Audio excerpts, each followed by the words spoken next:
Before we get started, if you're new to this channel, make sure to like and subscribe. Now let's dive into recap. A sacred oracle once declared that the only girl born with the same hair color as the saint would become the crown princess. Born with pink hair, Aia Placenta was proclaimed the child of prophecy, destined to marry the heir to the empire. Crown Princess Aia and the Crown Prince have known each other for 18 years. However, everything comes crashing down when the oracle's prophecy changes. Just when Aia believes no oracle could make him abandon her, the prince asks to cancel their wedding. Hearing this devastates Aia. She was just broken up with, but maybe, just maybe, she can still save their relationship by reminiscing about their past. She loves the prince. She's his fiancée. Surely, he must love her too, right? But he seems adamant about casting her aside. Yikes. What a red flag. In a final attempt to preserve her remaining pride, Aia calmly agrees to his decision. The next day, she wakes up to feel the true weight of being cast away. No maids of honor dare serve an abandoned princess. Suddenly, a commotion arises. Lady Lurhtella barges into Aia's room. Lurhtella is now the subject of the new prophecy, the destined recipient of the prince's love. Knowing her supposed fate, she rudely asserts her right to enter the princess's quarters. What an audacious woman. Enraged by her behavior, Aia firmly asserts her role as the current crown princess. After all, she's still the prince's fiancée, which means, for now, she holds the higher position. She takes the opportunity to spite Lurhtella, implying that just because Lurhtella is the object of a prophecy, she shouldn't think she holds more power than the emperor himself. Hearing this, Lurhtella panics. If anyone hears such accusations, she could be in serious trouble. Aia has her dragged out of the room. Alone once more, Aia simmers with anger at how easily the prince replaced her with someone so immature. With vicious eyes, she wonders how to make her fiancé pay for abandoning her so cruelly. You better make him pay for walking away like that. You deserve better. Rumors about Aia spread quickly through the palace. Since she's no longer the prophesied one, people whisper that she's been abandoned by God himself. When Aia hears these rumors, she confronts the women gossiping behind her back. Yes, Queen, put them in their place. She's still the crown princess, after all. Speaking against her could still be considered treason. The women immediately apologize, too scared to repeat their words in front of her. But things take a turn when Aia's former maid of honor enters, disgust written all over her face. Even the woman who had cared for her since childhood was now abandoning her. That evening, Aia joins her fiancé for dinner. It's the only time she can see him, but their relationship has clearly soured. He treats her with cold indifference. Years of love, thrown away just like that. Shameless. As they eat, Aia mentions that the position he had always wanted has now been taken. He tries to act like he doesn't care, but Aia sees through him. Calmly, but with a sharp tone, she asks when she will be allowed to leave the palace. To say he's shocked is an understatement. He finds it absurd that Aia would want to leave so soon. Well, duh. You don't want her anymore, but you still expect her to stay? What do you expect? Back in her room, Aia finds the old plans she had once written to support her fiancé's future reign. She had intended to give them to him when he became emperor. Reading them now, she feels foolish for believing his promises that they'd rule together for life. Suddenly, a bird flies onto her balcony. It's a messenger bird, carrying a letter from her father. As soon as she reads it, she immediately summons Asha, a loyal servant of her family secretly placed in the imperial palace. Why would she summon him now? As Asha enters, he immediately pledges allegiance to Princess Aia. He says he has waited a long time for her to summon him. Aia doesn't hesitate. She instructs him to spread a rumor about Lady Lurhtella. It turns out the Maris family, despite their noble title, has no actual wealth. 3 generations ago, they used their power to harm the weak, and ever since, misfortune has followed them. Is it wrong to say they deserved it? Aia plans to use this information to her advantage, and Asha agrees without question. As he leaves, Aia stares into the flickering candle flames, vowing to make Nivea pay for crossing her. Meanwhile, far from the palace, a white-haired man is informed by a priest about the rumors spreading about the crown princess. He dismisses them, claiming that AIA must belong to him. I wonder what he means by that. The priest also tells him of the rumor involving Lady Lurhtella. The man laughs aloud. For some reason, he guesses that this must be one of AIA's tactics. Amused, he declares that he will move forward with meeting her. Princess AIA, I hope we see more of him soon. Back at the palace, AIA prepares to return to her home. As she's decluttering, she summons a maid, Elle, and asks her to return the engagement ring to the prince. To her dismay, Elle quickly returns, saying that the prince implored the princess to return it to him personally.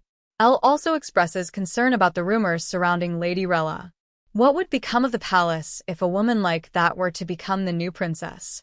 Hearing this, AIA concludes that Elle might be useful to her someday. Heeding the prince's request, AIA goes to his quarters to return the ring. When she enters, she sees a familiar arrangement of flowers, the same kind she once decorated for him. She gazes at them, visibly moved. Why didn't he just throw them away? Why bother keeping them? Her thoughts are abruptly interrupted as the prince enters the room. But why is he looking at her with such a soft expression? Ugh, I feel like melting under that gaze. AIA offers the box containing the engagement ring, intent on giving it back. When he takes it, she turns to leave, but accidentally knocks a vase of flowers off the table. In a rush, the prince rushes to her side, concerned she might have injured herself. Realizing how physically close they've become, she reminds him that it's inappropriate to hold her now that they are no longer engaged. The prince agrees, but he seems visibly dismayed. Before AIA can leave, he asks her to help him arrange some documents. What's wrong with him tonight? He looks like he just wants to be near her. AIA declines, and the prince is left with no choice but to let her go. Back in her room, she summons Elle to bandage her foot. It turns out she was injured by the vase earlier. As Elle tends to the wound, the two begin talking. At first, their conversation centers around the rumors about Lady Rella. Elle seems genuinely concerned that someone from such a bloody family background might end up sitting on the throne. AIA indulges in the conversation, then cleverly shifts the topic to Elle's own history. She feigns interest in Elle's familial ties, particularly with Mr. Rubella, the prince's assistant. Later that night, a black messenger bird knocks on AIA's balcony door. She inspects the letter it carries, but finds it blank. As she moves to burn it, letters begin to appear as the page is exposed to the flames.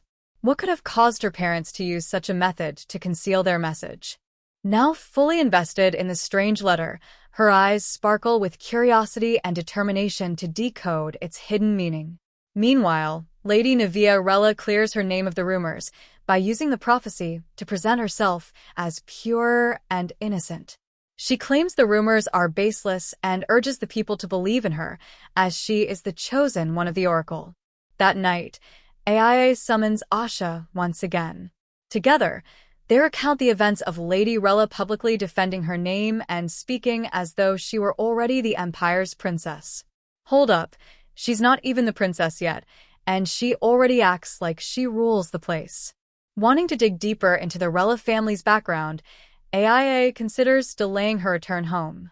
She even thinks about asking her father for assistance. The next day, her butler informs her that a landslide has occurred, blocking the road from the capital to her home. Hearing this, she can't help but be amused. Could her father really have arranged that? With her departure postponed, AIA sets her plan into motion. Earlier that day, she had deliberately broken the door handles in her room, allowing passers-by to overhear conversations more easily. Her tactics may be subtle, but they're seriously clever. She begins speaking openly about Lady Rella's unethical habits. How could someone like her lead the empire?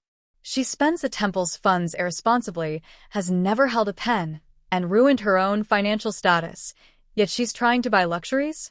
Hearing this, the butler concludes that Lady Rella's behavior is utterly unsuitable for a future crown princess. With a sincere gesture, he pledges his loyalty to AIA and the welfare of the empire.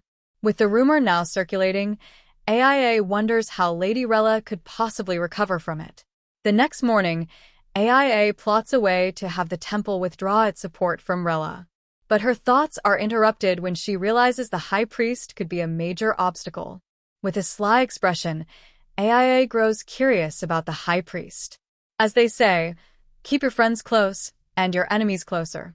Far from the palace, the white-haired man halts his sword practice as a priest informs him that the princess wishes to meet him. Who is this guy and why is he so handsome? He remarks that it's earlier than their planned meeting date, but says he'll still go ahead with it. Meanwhile, AIA hangs out with Elle in the palace greenhouse. As the two spend time together, AIA gently tries to extract information about Elle's personal life, particularly anything her brother, the prince's assistant, might have mentioned. Feigning concern, AIA expresses sympathy for Elle's family situation, suggesting it must be difficult for her brother to serve the prince during such turbulent times. Moved by the princess's concern, Elle takes the bait and opens up. Oh, I kind of pity Elle for having her emotions toyed with. According to her, her brother has indeed been struggling since the proclamation of the new oracle. What's worse, she adds, is that the situation has become more complicated now that both the temple and the empire are involved. Arya continues to flatter and treat Elle kindly. As a result, Elle tries her best to assist the princess with any matter she may need help with. Not long after Elle leaves, the crown prince and Lady Rella enter the greenhouse side by side. Audacious as ever, Rella questions why AIA is in the greenhouse to begin with. Fed up with the disrespect, AIA asks the prince for permission to respond to Lady Rella. When he fails to speak, she takes his silence as permission. Has the cat got your tongue, Crown Prince? Unlike Lady Rella, who is being handed everything because of the prophecy, all of AIA's power and influence are the result of her and her family's hard work. She refuses to be disrespected so easily. When she tries to put Lady Rella in her place, Rella lets her ego get the best of her and insults AIA further, even telling her she'll regret her actions. The nerve of her. But why does the crown prince remain silent as the two women argue right in front of him? Lady Rella, seemingly smug, invites the prince to accompany her outside. However, unexpectedly, the prince tells her to go ahead without him. Ha, right in your face. When he repeats it a second time, Rella looks visibly pained and betrayed. Now alone, AIA and the prince sit opposite each other at the greenhouse table. Getting straight to the point, he tells AIA to cease whatever she's doing. Though he doesn't mention it explicitly, she knows he's referring to her actions against Lady Rella. When AIA doesn't budge, he grows more assertive, clarifying that he's warning her, not requesting. Geez, not polite at all. Reaching the end of their conversation, AIA reminds him that he should know better. No member of the Pesentria family dares let those who interfere with their bloodline live in peace. One way or another, they always get even. AIA is simply following her family's principles. As she leaves, she tells him not to call her by name anymore. After all, they are no longer engaged. He should begin addressing her by her proper title, the Princess of Pesentria. As he should. Even as she exits the greenhouse, AIA notices a presence following her. Realizing that the mysterious person has no intention of stopping, she leads herself into a nearby clearing to confront them. When she turns around, she calls out to Lady Rella, accusing her of tailing her. As Rella steps forward and reveals herself, she confronts AIA immediately. She's heard the rumors about herself, and they're spreading like wildfire. With a condescending tone, she insists that she knows it's none other than AIA behind them. A princess must always remain composed, no matter the situation. As Lady Rella continues her rant, accusing AIA of rumor-mongering, AIA replies coolly, claiming that spreading rumors is not a sensible thing for a princess to do. AIA then produces a small potion from her hand. She pours a few drops onto the ground, and instantly the grass begins to sizzle and burn from the chemical reaction. Had she not known it was Rella who was following her, she might have used it on the stalker right away. Honestly, I'd pour that all over Rella any day. With a haughty tone, AIA advises her to send a formal letter next time she wants to convene. Realizing the damage that the chemical could have caused her, Rella retaliates by flaunting the ring on her finger, arrogantly showing it off. AIA merely laughs. How could she flaunt something that used to belong to AIA? At this point, it's basically a hand-me-down. Their exchange remains sharp and bitter, but as soon as Rella leaves, Asha emerges from hiding. He hands AIA a sealed letter. Inside are updates on the war. It turns out the war is over, and the Imperial forces will be returning soon. 3 years ago, the Sea Kingdom had sent a plea to the Empire, offering to become vassals in exchange for military aid. Her brother, Rias Pacentria, was among those deployed for reinforcement. Her brother looks so manly and charming. With the war now concluded, her brother will be returning in a week's time. But besides her brother, that means that kid would also be coming back. I wonder who she means. The next morning, AIA wakes to find fresh flowers adorning her bedside. She wonders where they came from and how they got there. Her questions are soon answered when Alfredo Venetia, the second prince of the empire and the emperor's illegitimate son, walks in, carrying yet another bouquet. It's been a long time since they've seen each other. Alfredo expresses how much he worried for AIA when he heard about the new prophecy. Seeing his concern, all she can do is reassure him that she's fine. Considering that it's been 3 years since their last meeting, that would make Alfredo about 16 now. Not really a kid anymore. Suddenly, as they're catching up, he pulls AIA into a hug, catching her completely off guard. With the softest gaze, he asks her, face to face, if she truly remembers him. He's so cute. He looks just like the Crown Prince, but with softer, gentler features. His question catches AIA off guard, and she suddenly finds herself strolling down memory lane, back to the day they first met. She had been in the garden when a young Alfredo tugged on her dress, looking up at her with innocent eyes. Oh my God, he was so cute as a child. She turned her attention to him. It was then that he asked if she was busy. Seeing him with an almost tearful expression, AIA listened patiently as he shared his thoughts and vented. How could a child be so pitiful? From that moment on, Alfredo began following her around, and in turn, she started acting like an older sister to him. Now, 3 years later, she is proud of the person Alfredo has become. To think he not only survived but triumphed in a war he was forced to fight in, that's an admirable feat indeed. He then asks if it's true that she called off her engagement with his brother. She answers simply, yes. What else is there to say? That's her reality now. Alfredo invites AIA to join him for breakfast, but she quickly realizes he hasn't even greeted the emperor, the empress, or his own brother, the crown prince, yet. She urges him to visit his family first, and they can have a meal together another time. Hearing this, a sad expression takes over Alfredo's face. He understands what AIA means, and though it clearly pains him not to spend breakfast with her, he still heeds her advice. As Alfredo leaves, AIA gazes out the window and sees the preparations for the evening's welcoming party underway. An idea pops into her head. How amusing it would be to see the Crown Prince and Lady Rella's reactions if she were to attend the welcoming party. Oh, she is cunning indeed. Later, she asks Isel to help her prepare for the event. Isel happily agrees, but mid-thought, AIA quickly revokes her request, her expression turning anxious and withdrawn. Seeing the pained look on AIA's face, Elle becomes concerned that something has happened. Once again, AIA has wrapped Elle around her finger. She then explains a matter involving Lady Rella, saying that the lady had trampled over her dignity a few days prior. Hearing this, Isel feels a surge of pity. How cruel of Lady Rella to hurt her princess. Satisfied that her plan has successfully baited Elle, AIA remembers her encounter with Asha a few nights ago. He had entered her room bringing important intel about the Lurhtella family. It turns out that the Marquis of the Lurhtella family had borrowed large sums of money from the trade fair. The son who managed the trade fair used to be in love with Lady Rella. Who could love someone with such an ugly personality? But more importantly, the son hid a dark secret.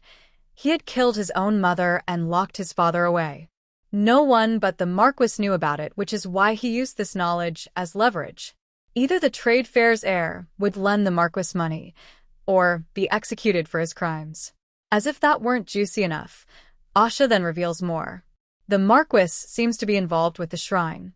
However, his dealings with the shrine took place well before the prophecy was altered.